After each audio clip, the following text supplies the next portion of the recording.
All right, Blakk Too Strong Mega-Blast, Aziatikk Blakk in the building. What's happening, people?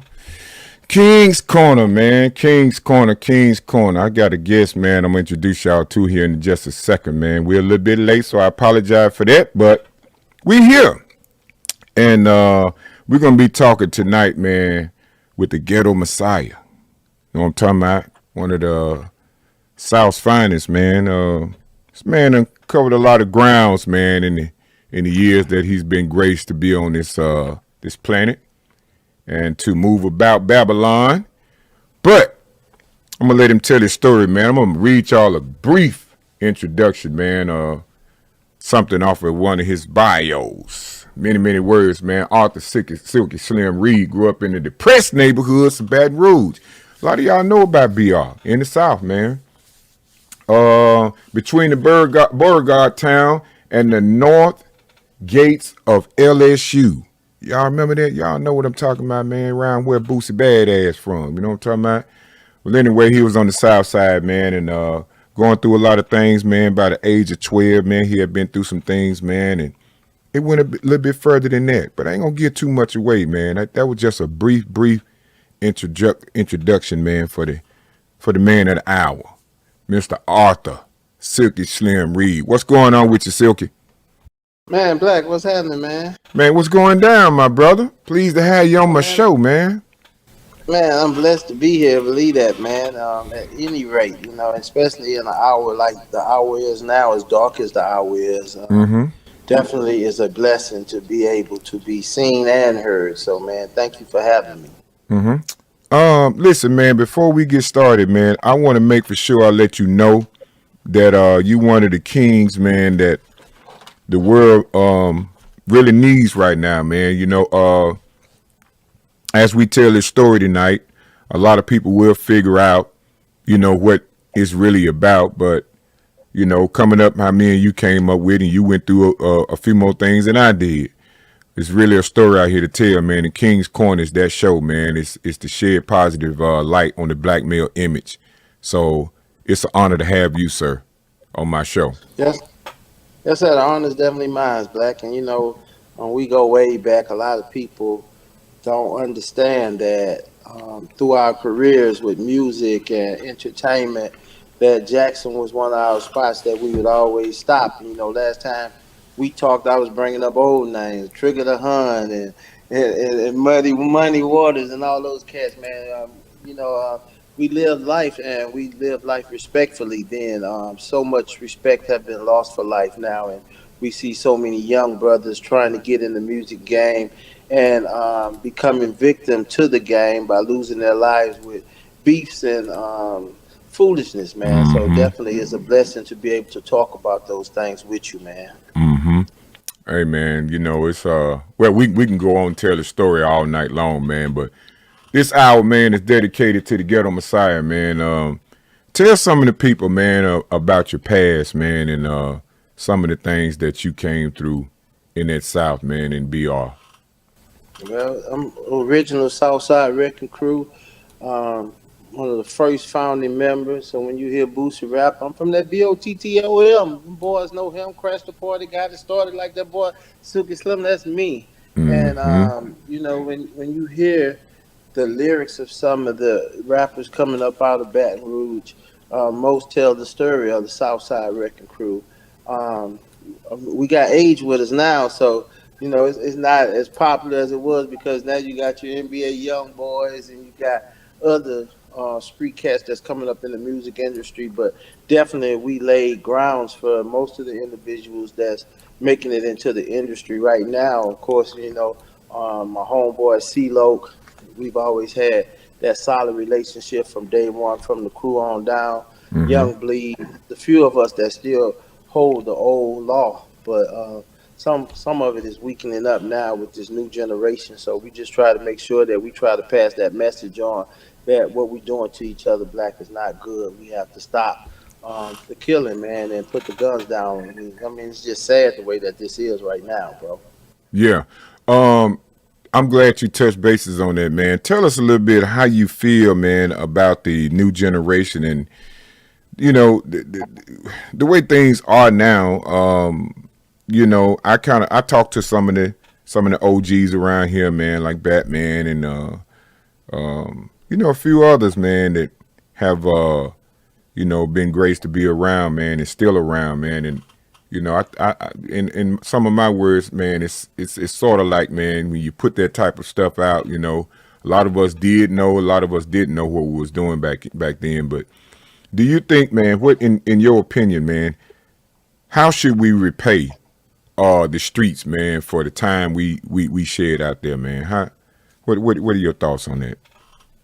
Well, Black, I can't say what others should do. I know what I do, and I go back and give to the community.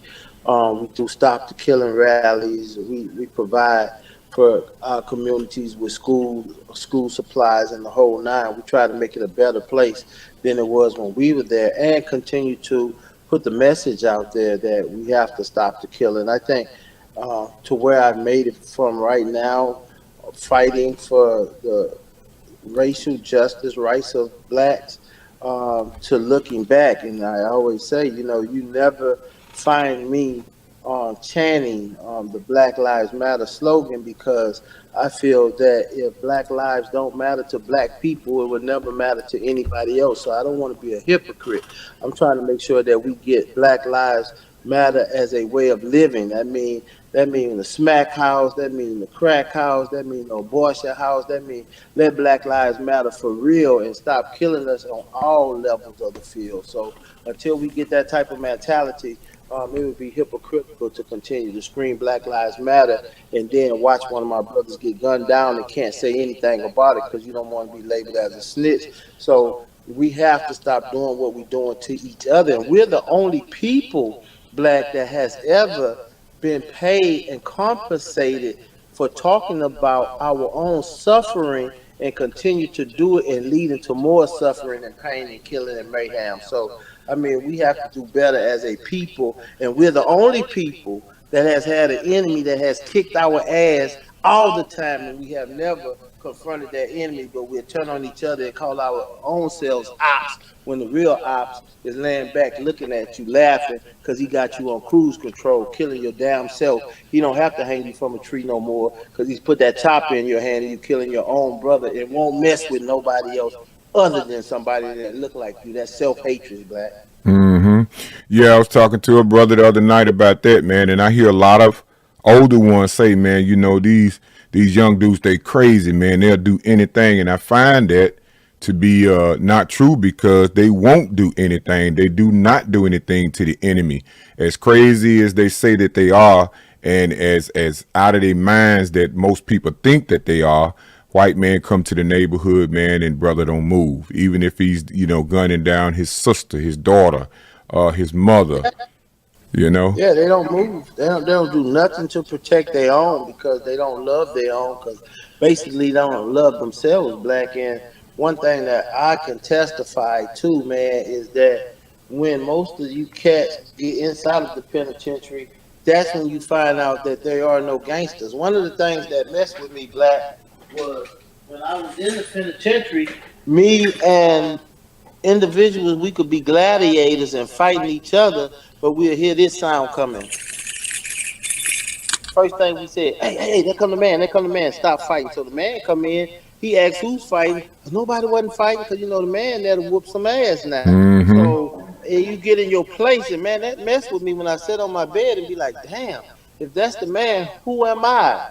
I was the slave. I was the fool. I was the one that was under the man's control. And I never liked being under the control of anybody. And that's why since 1996, I've never went back to prison, because that was something that definitely messed with me mentally, knowing that they had a man that I had to bow down to. And these youngsters, they go to prison and bow down to these security guards and these correction officers because they know they'll tear their ass up if you get out of line. So when you see that, man, you definitely have to check yourself, man. And that's what we haven't done. We haven't checked ourselves yet. Yeah. Okay. What's the best way, man, do you think we need to create the relationships with the youth, man? Mentorship, friendship, leadership, brotherhood, and that sort of thing, because a lot of individuals, man, don't feel worthy. They still have that mentality of not being worthy enough to reach out to the young. Well, I think because most people go into this with the mentality of they're not going to listen. You don't worry about the ones that's not going to listen. You worry about the ones that's going to listen. I told people that I have a young son, 7 years old. He asked me he wanted to eat an apple. I said, Dad, you cut me an apple in half? I said, yeah. So I cut the apple in half, Black, and I looked inside the apple. It was 4 seeds inside the apple. I got curious. I cut another apple in half. I found 4 seeds. So I kept cutting until I had cut the whole bag in half. And I always found 4 seeds except in one apple I found 5 seeds. Now, the point that I'm trying to make is that you could count the seeds that's inside of that apple, but you'll never count the apples that come from one of those seeds if you plant them properly. So we can't look for everybody to take what we're saying. We just have to make sure that that one individual hear that word, that will spread that word, and then we'll start seeing the change that we need to see. If you see a fireman go into a forest fire and he's trying to put out the forest fire, you don't see him trying to save the whole forest. The first thing that he does is he digs a trench, and that trench stops that fire from jumping into the part that's already being saved. So we're going to lose some, but we can save a hell of a lot if we just get busy. I was on Bishop T.D. Jake's show, and he played the kind of like the victim role. He said, Silky, man, I'm not from the streets. I don't know what to do. What is it that I could do? I say, anything that you do is better than what you've been doing, which is nothing. So we all have to be found doing something, Black, and through that process, we can make the type of change that we want to see, brother. Absolutely. I like the way you put that, man. I really do. The next step I think I want to attack, man, is putting yourself and I know you're real good at this, man. Coming from the streets where you came from, man, doing some of the things, man, that we're trying to prevent at this time. First of all, what is the difference between now and then? A lot of young ones want to know the difference, and I feel like, to myself personally, that a lot of youngsters are sort of envious because we got a chance to do some of these things, and we're still living, and they do them, and the repercussions come so quickly. How you feel about that? Well, Black, the truth of that is that if you can recall, we coming up in the 80s, upper 90s, and we didn't have a lot of weapons like they have today. So when we had our weapons and the other side didn't have any weapons, that made us bad MFers. We was controlling the streets because we was the first ones getting the guns in our hands. We was the first one that was using the tools, and they wasn't as available as they have made it today. So now they have everybody's bad because everybody got a gun. Back then nowadays, I tell people back then nowadays, we came up in an era where you could see somebody, hey, let's go check him. You know what I'm saying? And you check him, you pull his card, and he couldn't come around no more. But now everybody's bad because everybody's got a gun, and that's by design. The enemy has put guns around us, giving us laws where no, he can't have no handgun, but at 18 he can go get him an assault rifle, and that assault rifle does more damage than anything, man. So we're definitely, man, blindfold fools right now if we continue to kill each other the way that we are, and it's just because we got more weapons on the street, bro.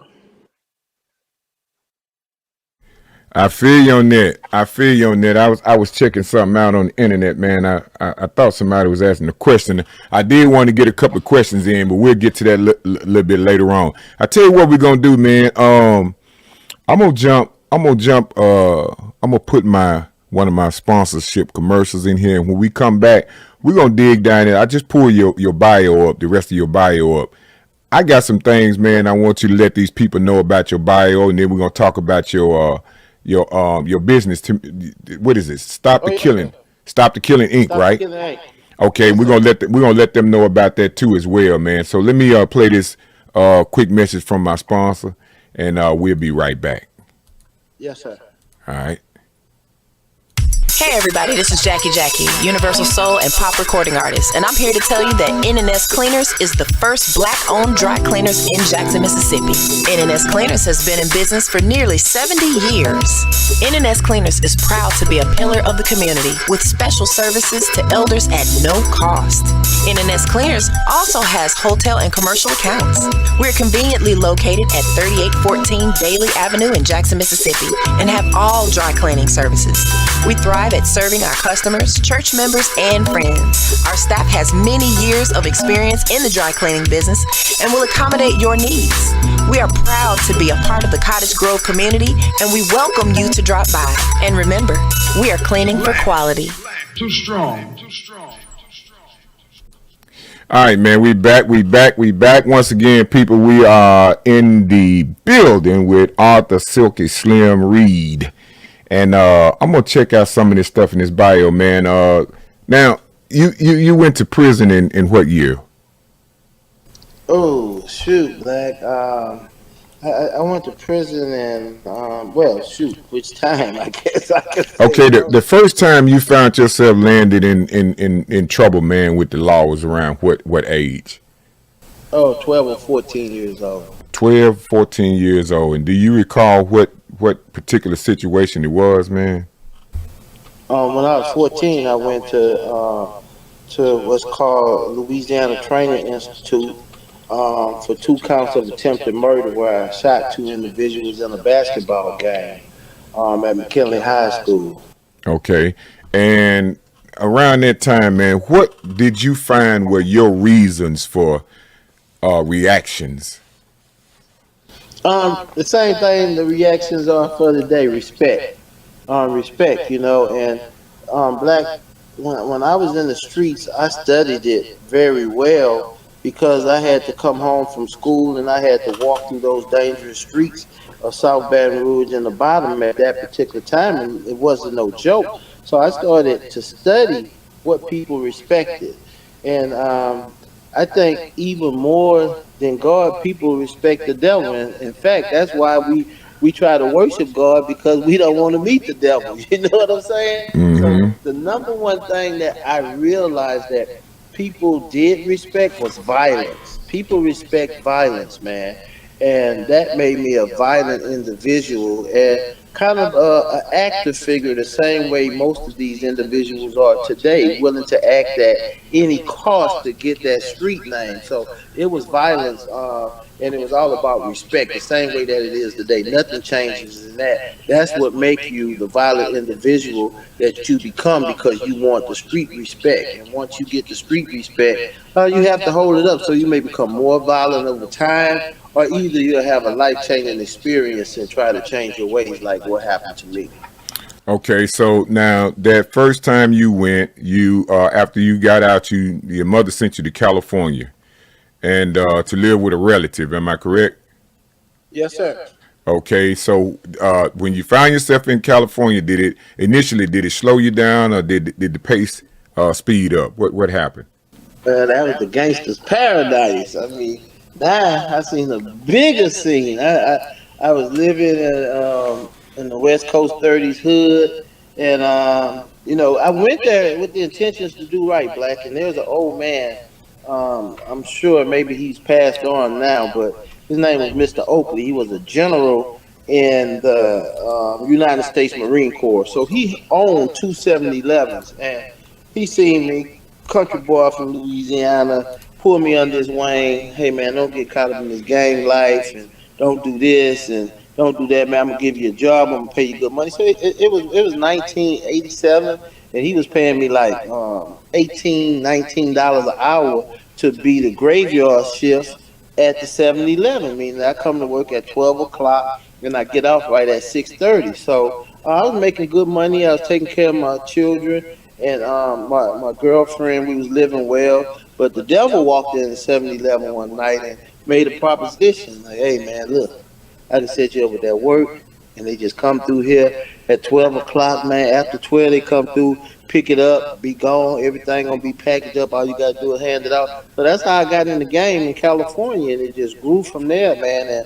And next thing you know, I'm a member of the Crips, and my life just started spiraling out of control, and I just started touching penitentiary to penitentiary, and fighting a war against my own people, man. So that was a rough era in my life, and one that I can say I regret having been the way that I was, but I think the experience that I got from it and some of the things that I went through, I could never replace by just living a normal life. So I respect those things as well. Hmm. Okay, and after the initial, did you have any second thoughts, man? When like when you said the devil walked in, did you have any second thoughts, any reserves about getting into that lifestyle? What did you have any fear? What when? No, I didn't have any. I didn't have any fear. I mean, I think Black that you know I always in during that time would be down for whatever was wicked. You know what I'm saying? So if you look on the Bottom Posse CD from '89 or '90, and you see the release numbers FR666, FR6662. Because that's how I was rocking at that time. And the thing about it, and I want to give that message to your listeners, is that you have to be very careful the way that you use certain things, because that was one of the things that I would manipulate my people with, was that, man, look, man, we rocking with the devil and this is what we doing. So back then we had beepers. So if you call me, you'll put your number in 3465665 and then 666. I know that's my people. So but recently when I tried to go, and I still got a lot of people in the bottom and a lot of people on the coast that I growed up with, and they still in the streets. And I was talking to one of them recently, and I was like, man, you just don't know how good the Lord can be to you, man, if you just turn your life around, man, and try to do what's right, dig. And he looked at me and he said, man, you really effing me up, bro. He said, first you told me we was rocking with the devil. Now you coming to me talking about God. He said, man, I'm sticking with what you told me first. That hurted me. I was like, Wow. Have I led him astray? Yeah, I was like, have I led him astray? And he can't be found now, but that's just his means, man. So I'm careful of what I tell people now, because I live a living nightmare, and Black, we Stop the Killing with what you were saying about we wanted to talk about. That organization comes to birth out of pain and suffering.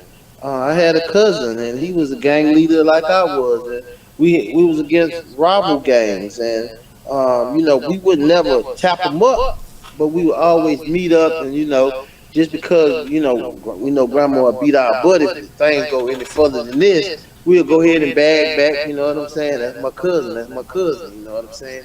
But I got picked up on the gang sweep, and my little homeboy, man, he ended up killing my cousin. And at the time, Black, I looked at that as my cousin, what my family, my gang was, man. And I can't tell you the truth, man, about how much it hurts, Black, when I tried to sit and look at his kid's eyes, man, and try to explain how that could happen, bro. It's a horrible nightmare. So every day when I get out of my bed, man, I got that cross to pick up, and this my mama's brother's child. This is my first cousin. So, our family is staying with that nightmare, bro. And I don't want any family to go through that ever, man. So that's why I always try to bring light into that dark world that looks so fun seeming, man, but it's a hellified world at the end of the day, Black. Man, that's a story there. So let me get this right, man. How exactly do you come around from that, man? Just being basic. How do you come around from that, man? I don't think you do come around, Black. I think I just get through it, But God has strengthened me enough where I know this is a cross that I got to carry, but I have to make that cross visible for others to see. You know what I'm saying? So you might call me next week and you might say, Slim, how you doing? And I might say, man, The only hell I'm in is the one I put myself in. I'm in hell then. I understand that because it may be something that I'm struggling with that I'm not doing right to try to bring God's message about. Mm-hmm. But then you may call me another time and I'll be like, man, say Black, I ain't got no complaints, man. I'm in heaven. And it's just I understand those spiritual feelings. I know when I'm in hell, and sometimes it's not always popular doing what I do, especially in the climate that we're in right now. And when I think about, man, look, I don't even feel like doing this no more. God has a way of flashing that 6x9 and showing me in that cell and showing me all of the things that I seen in that cell, man. And I'll get up and say, well, Lord, you're right. It could be worse because it always could be worse, So it don't take a lot to make me happy. I've lost so much, man, but that's a cross that I don't think you ever get over. And I think that has scarred my family. And we got children, bro. We got children, and the main thing is, man, how or what was my daddy like, and how did this happen? And it's unexplainable. It's a damn nightmare, but I got to live with it, and I got to get through it, Black. So I just take it one day at a time, man, and try to keep my faith on what God has me doing and making sure that I stay focused on that and don't get into that street life, bro. No doubt, no doubt. So, coming through the Rolling Sixes, joining the gang, man. Did the gang influence you to drugs, or did what happened? How did you get caught up with the drug life? When you say the drug life, you mean dealing it or using it? Using. Oh man, no. Well, the gang, like, man, when I was like I was probably like. I was in the 7th grade, so I can't remember how old you are when you're in the 7th grade. 11, 12, 13, so, it depends. I was 12 years old. I was 12 years old. And we were walking home from school. And we walked through the park, and we found a community coffee 1-pound bag of angel dust, right? Mm-hmm. And man, we went and smoked that angel dust and fighting each other. And man, I fell in love with that high. I fell in love with water. I fell in love. If you look at my name of my record label, Formaldehyde Records, I got Formaldehyde Records tattooed on me. I got formaldehyde sticks burning on my body. I fell in love with PCP. I spent 33 years addicted to PCP. I mean, it wasn't a day that I could not have me something to dip or smoke on when I was in the streets, So I fell in love with PCP and became like what they call a sherm head. You know what I'm saying? Right. I loved it. Yeah, I loved it, man. So, and then that's a high that's embraced in rip riding. I mean, we embrace that in rip riding. I mean, most of us like to smoke sherm, because it helps us deal with a lot of the pain and cover up some of the things that has happened. So when you think about what has happened with me and my cousin and stuff like that, I'd rather be high on my mind so I ain't got to deal with it. I'd rather be, oh man, he done flashed out again. I'd rather be like that or be coming up out the 5th floor of the general hospital where I done been in there for a week because I done almost lost my damn mind, man. So, I mean, you read my bio, it was driving me crazy. It was driving me insane. I tried suicide 3 times. You know what I'm saying? So I know it's only by the grace of God that I'm here to tell these stories. And to the people that's listening, man, that life is sweet if you learn to live it, is what I would say, Black. So what would drive you to trying to kill yourself? Was it moments that you thought about you didn't want to be like this, or was it moments that you just said, this is just too much, or did you want to stop? What drove you to want to take your own life? Pain and suffering. It wasn't about the money or doing bad. I had all of that. I had the kilos, I had the cars, I had the women. I had all of that. I had the record company. I had everything. I was just never happy. I wasn't at peace. Man. And then, it's been times when say, bro, such and such they got 20 on his head. You know what I'm saying? They got 30 on his head. And I'm fighting that battle right there, man. And it was times, Black, when I would get in my Jaguar and bag out the driveway at 3 or 4 o'clock in the morning to go make a run. And then go back in the house, bro. I go back in the house and wake my little 4-month-old son up and play with him, and his mama would get mad. Why you waking that damn baby up and you finna go? Because I didn't know if I was gonna make it back. And the anticipation of death is 17 million times worse than death itself, bro. Every day wondering if I'm gonna make it back, and going in the project, and all of us out there, somebody come drive by and knock one of my soldiers down. Damn, I'm like, when am I gonna be the one that's gonna be laid in the casket, you know? And I never dreamed of being where I am today. I mean, when I would go to a funeral, like my homeboy Walter T, or I would go to one of my soldiers' funeral, and I'm sitting at the front, I always look back in the back of the church and see how many people was there.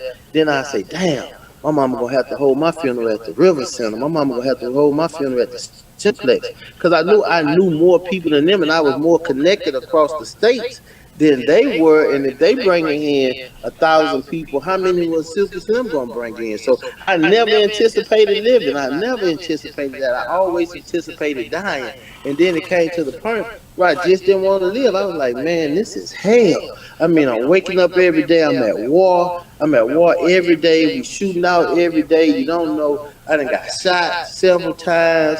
I'm in and out of the hospital, and it just came to that point, man, where I was like, man, I think I'll be better off dead. You know what I'm saying? And yeah, and man, it goes to show you that, you know, when God has a mission for you, God won't allow you to even take yourself out. Man, I'll never forget, man. I went in FYE, and Trick Daddy Thugs.com was coming out. I had probably about 30 grand on me. I said, man, I ain't buying the CD. I'm gonna take it. I said, if the alarm go off, I'm gonna just show them this money, tell them who I am. Silky Slim, you know I ain't stealing, and pay for it. But the alarm didn't go off, and that was God's way of saving me.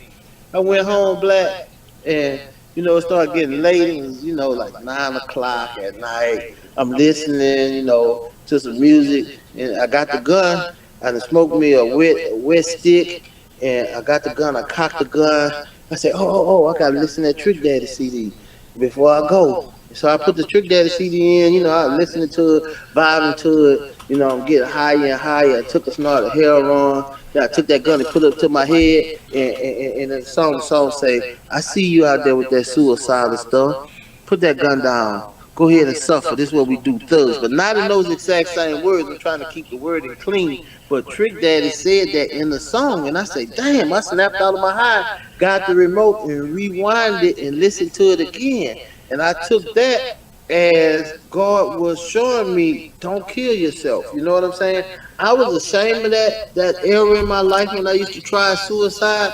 But if you look on my Facebook page, I posted that story, man, just out of the blue. You know why? Because I went and spoke to some children in Miami, and when I talked about the story, Luke heard it, and a homeboy, brother O, heard it. And when I got through speaking, before I came off the stage from speaking, they pulled up and they say, man, we got a special prize for you.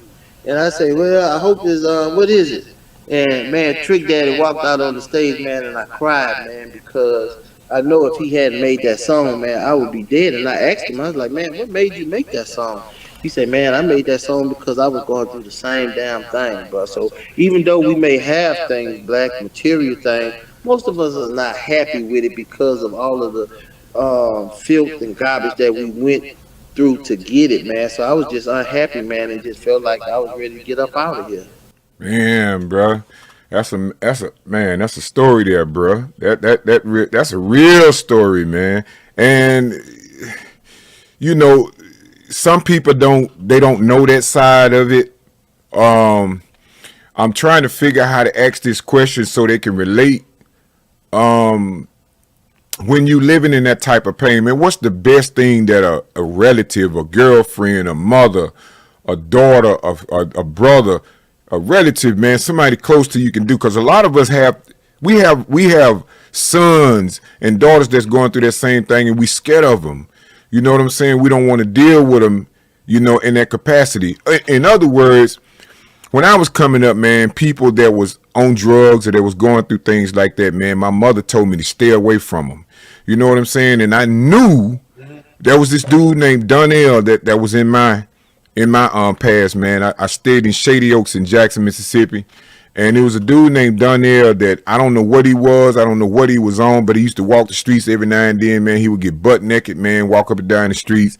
And I was close to him because he always spoke to me. I was probably 6, 7 years old, man, but he always made sure he spoke to me. It was another man that was on alcohol named Booker T. He wore cowboy hats and boots. He was an alcoholic, and he would walk the streets. And when my mom would catch me talking to him, man, sometimes she would give me a whipping for talking to him. But, I dealt with him. So a lot of times, if you just reach out to somebody like that, what advice can you give somebody like that, man, that's going through, family members that's got problems like that, man? And never give up. Never give up on your family, man. Pray for them, talk to them, and try to be that pillar that they can lean on. You know what I'm saying? If I wouldn't have had a praying mama, I wouldn't be here. And my stories are just crazy because, in my bio, I'm telling you, I was on the Hollywood Strip one night, man, and I was like, I'm struggling in the music industry. I wanted to be successful. And Bushwick Bill, like, man, you're not going to be famous unless you die. And that stuck in my head, man. I jumped my stupid ass out the window of the hotel room at the Third Story trying to become famous. And what good would it be if I was dead? So my feet got caught in the windowsill, and the Indian person that owned that hotel, they came and pulled me in, and they were so worried about being sued. So they was, what happened? Did you slip on the road? Did you do this? What happened? I said, nah, man, no. I was like, man, I tried to kill myself. He said, you tried to kill yourself? Well, what you hollering for help for? Go ahead and die. That cut a light on in my head. Like, why was I hollering for help? I wanted to die, so why would I holler for help? Because now I'm stuck hanging from the window. So it made me start to inventory myself. Maybe I really didn't want to die, but I was taking the easy way out, man. Living life can be dark sometimes, man. So I tell people, never turn your back on people, and always listen to anybody that's close to you, because you never know what that person was going through or is going through at that time. And never give up, man. Never give up on them, because Black, 33 years being strung out on PCP, heroin, whatever. It's definitely a God that can turn that person around. I've been sober now since at least 2001. You know what I'm saying? Right. And I'm not. You know what I hate?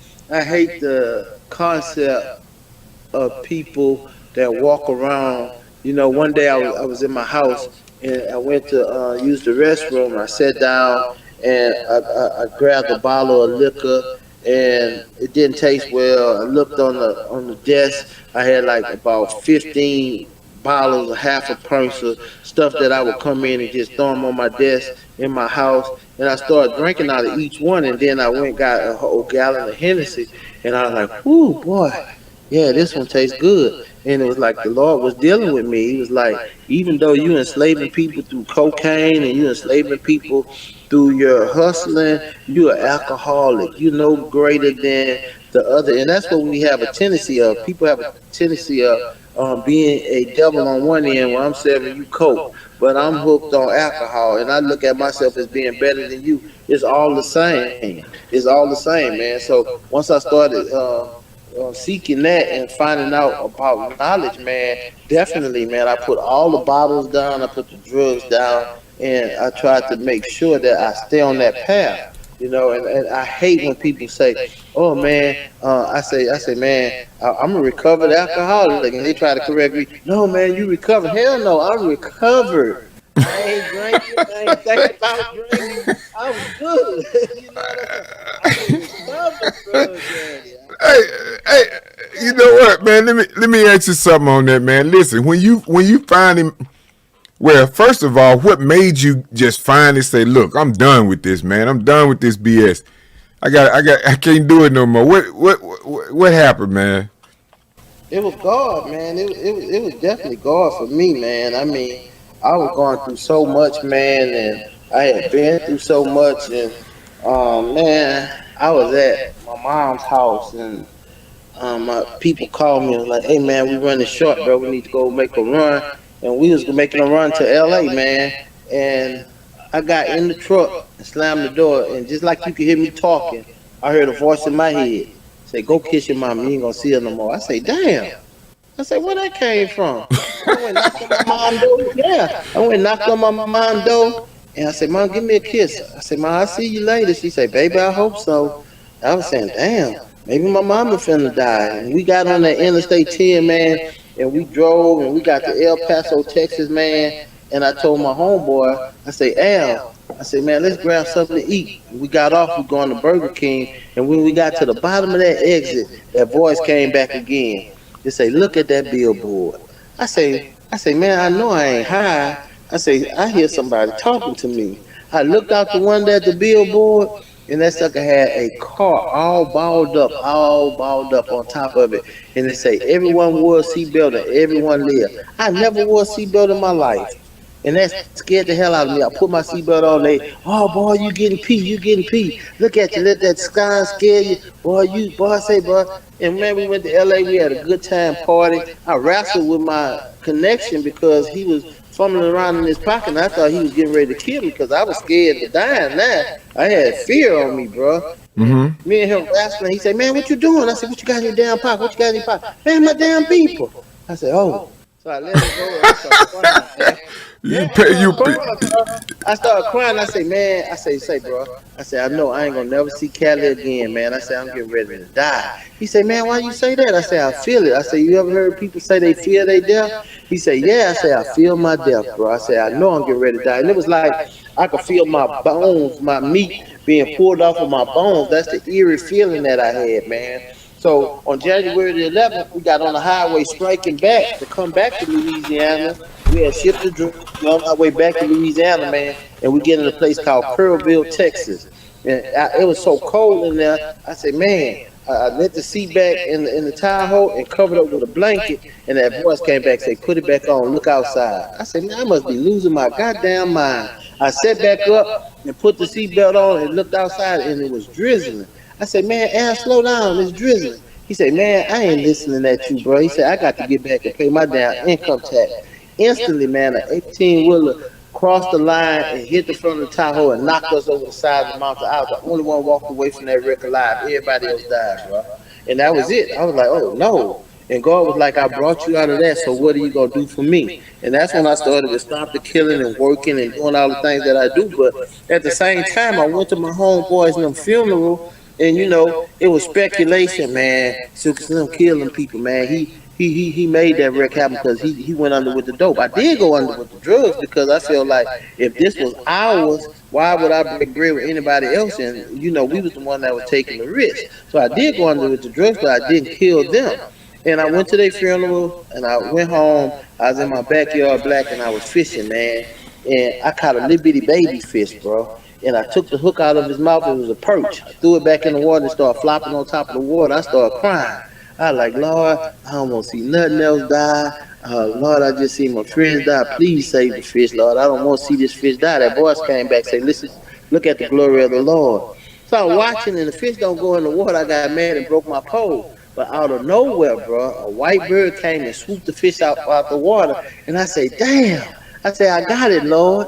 The dying fish fed the hungry bird, so it didn't go to waste. I was like, "That's a good one." And that same voice came back and was like, "How can you have so much mercy for my smallest creature, yet go out and try to kill my greatest, which is man?"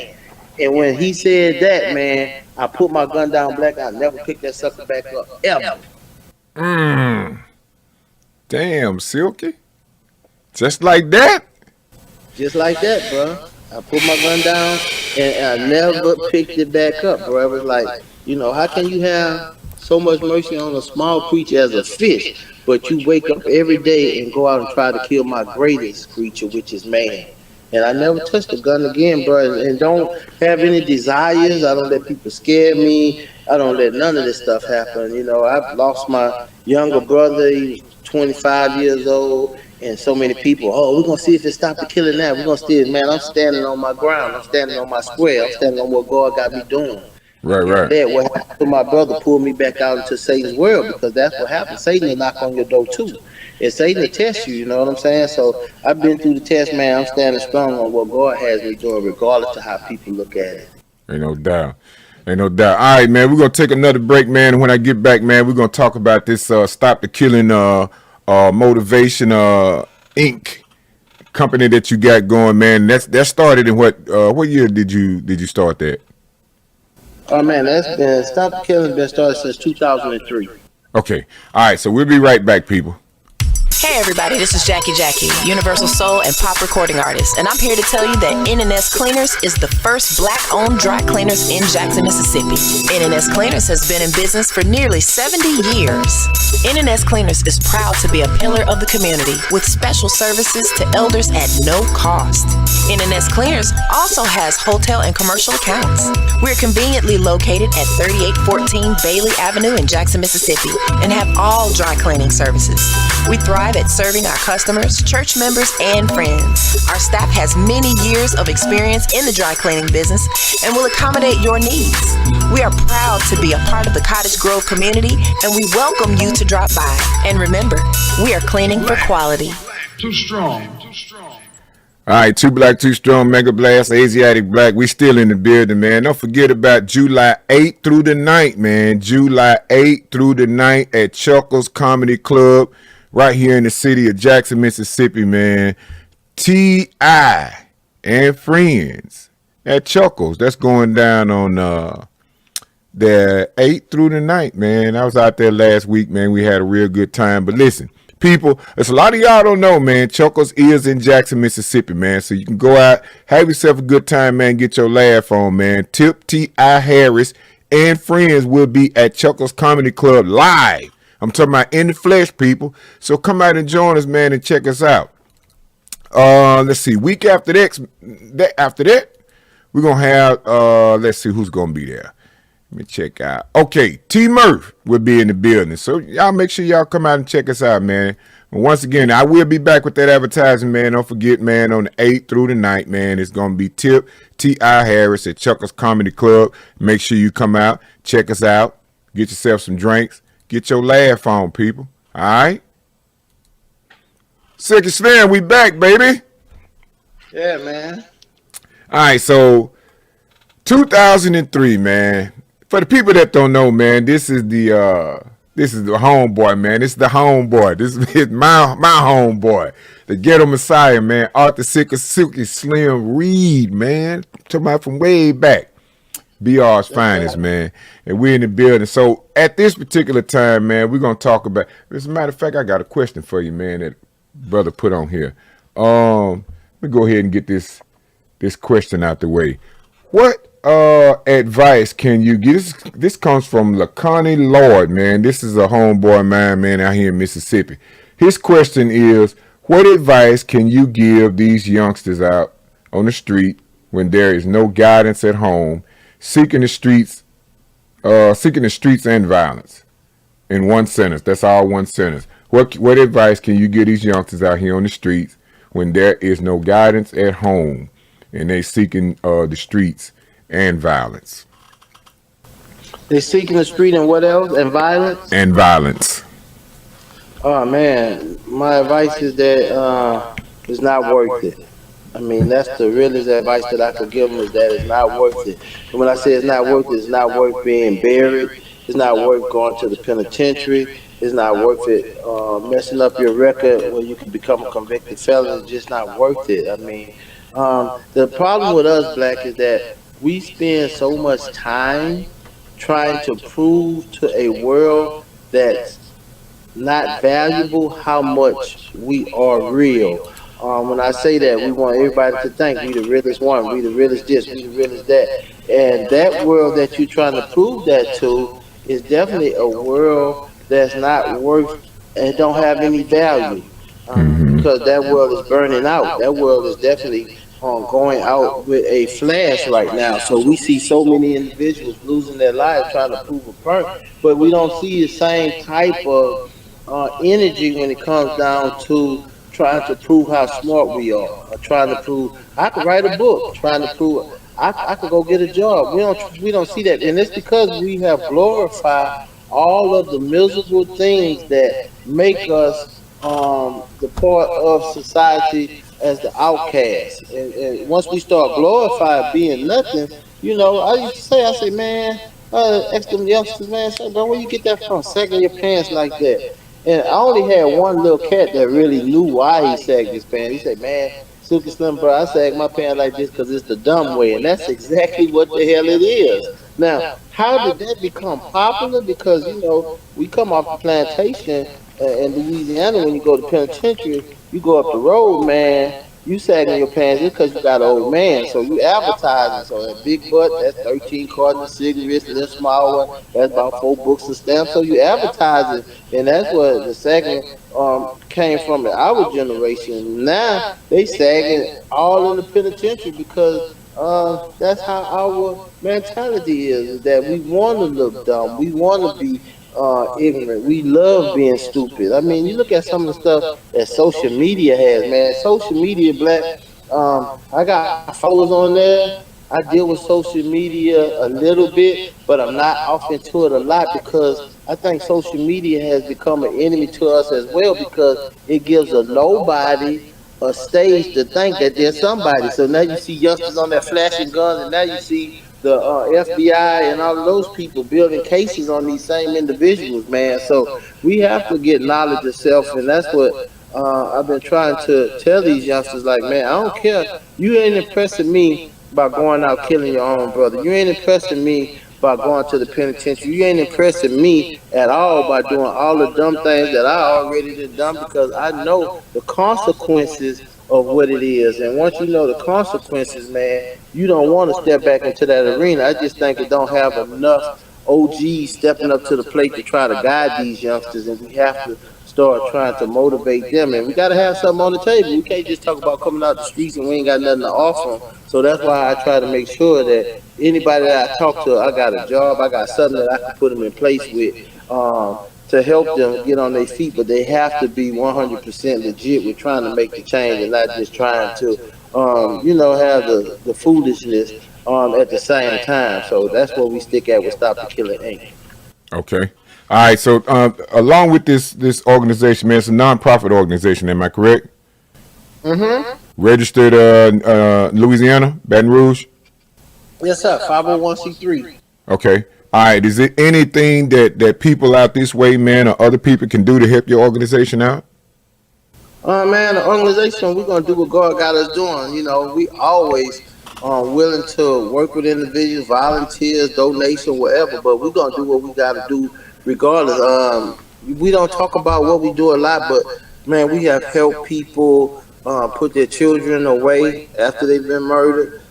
We also helped 1, 2, 3, 4, maybe 5 individuals get full walk college scholarships. So we do a lot of things and Stop the Killing that we don't even brag about it. We don't talk about it. It's just the means of making something happen so that we can help individuals in their time of need to make sure that we give back to the same communities that we were once terrorizing. I think it's super important for us to make sure that we clean up some of the mess that we have made. Some of us just walked away and didn't try to do anything, man. So I think it's super important that we try to make sure that we start cleaning up some of the mess that we made. You know what they say about color folks? They say they know how to throw a party, but they damn sure don't know how to clean up. So I think that I partied a long time. I ran the streets for a minute. I put a lot of people under oppression with drugs, but I try to go back and clean up. And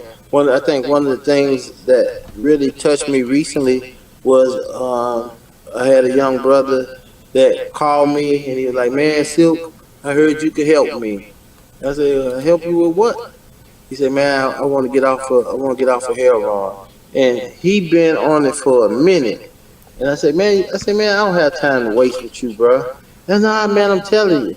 I went and took him and put him in the center, man.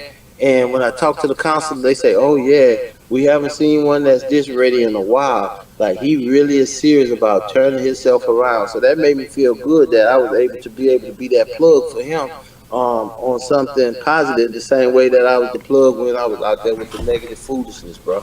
Right, right. Okay. And with this program, man, the outreach of the program in the community, do y'all travel? Do y'all get around? Do you do any lectures? Are you for hire or getting on the road, man, doing that type of stuff? Oh yeah, yeah, most definitely, man. We have a whole lecture series that we do.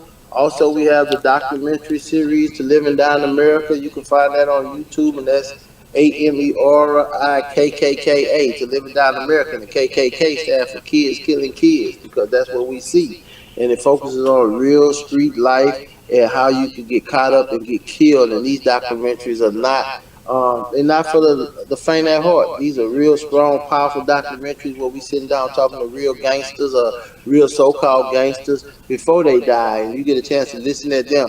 And I don't know if I'm gonna make it out alive. It's all up to a high being, and then you see them in the streets with their brains blown out, and some of them still got their pistol in their hands. So we give it to you raw because we trying to save lives over here.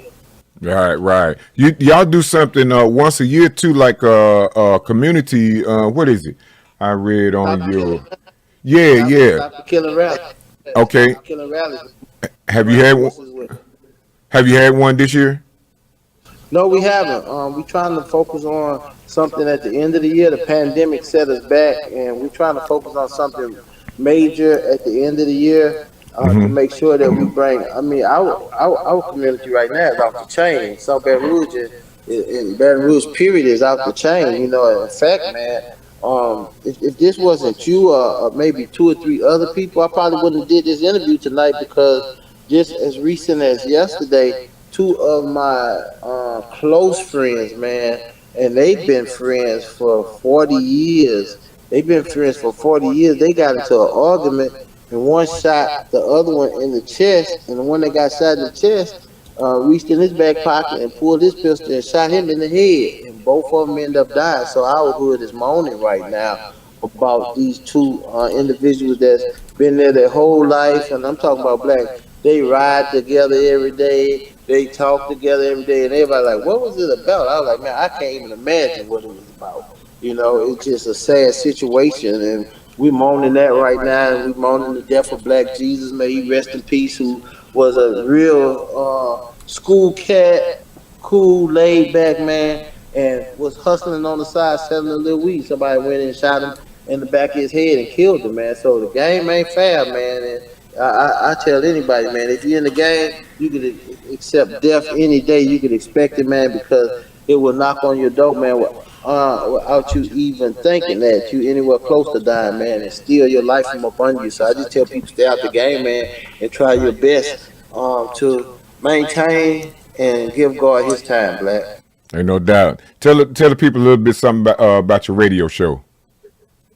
Well, we got to Stop the Killing Our Power, and it's on the major station.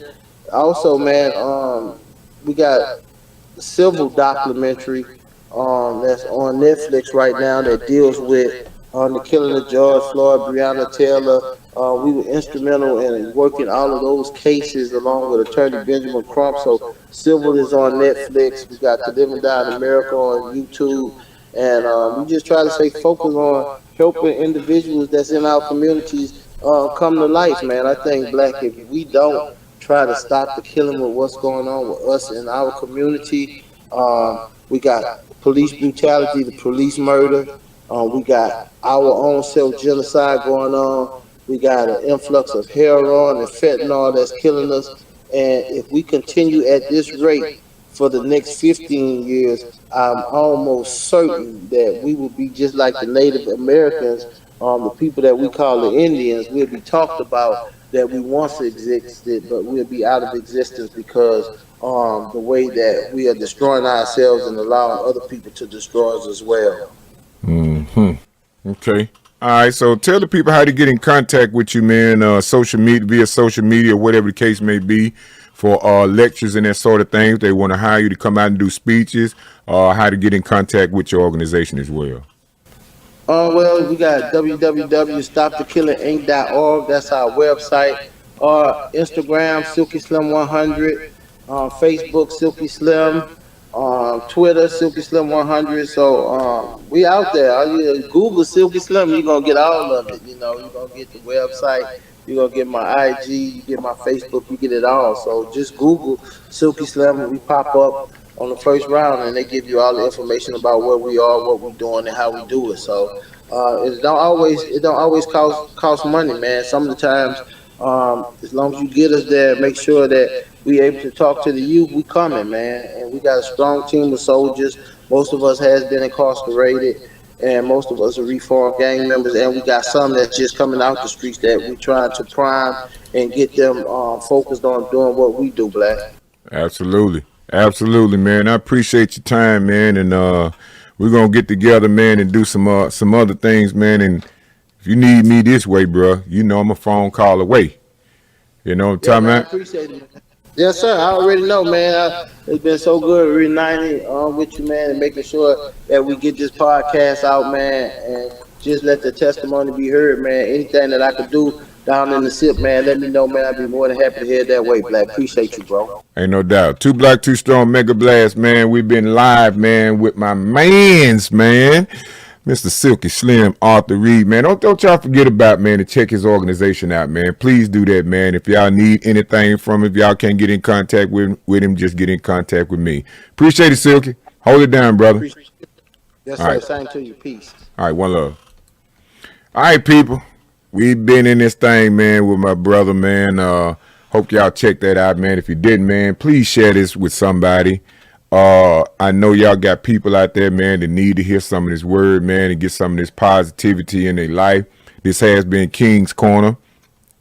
Shout out once again, man, to my sponsor, NNS Cleaners, and also Chuckles Comedy Club, man. Once again, this coming weekend, next weekend, I think they're gonna be closed for the 4th.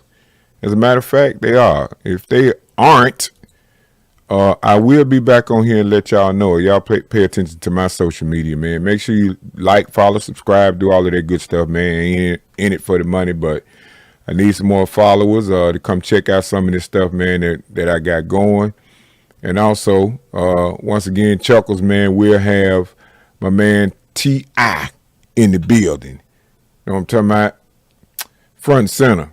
T.I. and y'all, I know a lot of y'all saying, man, what T.I. What T.I. gonna do? T.I. ain't a comedian, but he got something going, man, with the comedian. So, and I'm gonna go and let the cat out the bag, man. We got Desi Banks coming, man, on July 22nd through the 24th.